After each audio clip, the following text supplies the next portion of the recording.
Hér eru ræktaðar hvannir.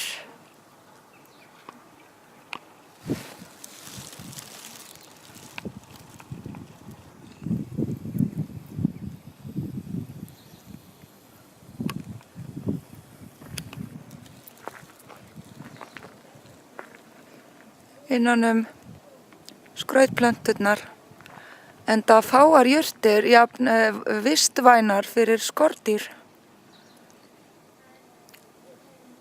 og ættu að vera velkomnar en ekki reynt að útrýma þeim eins og gert er á Íslandi.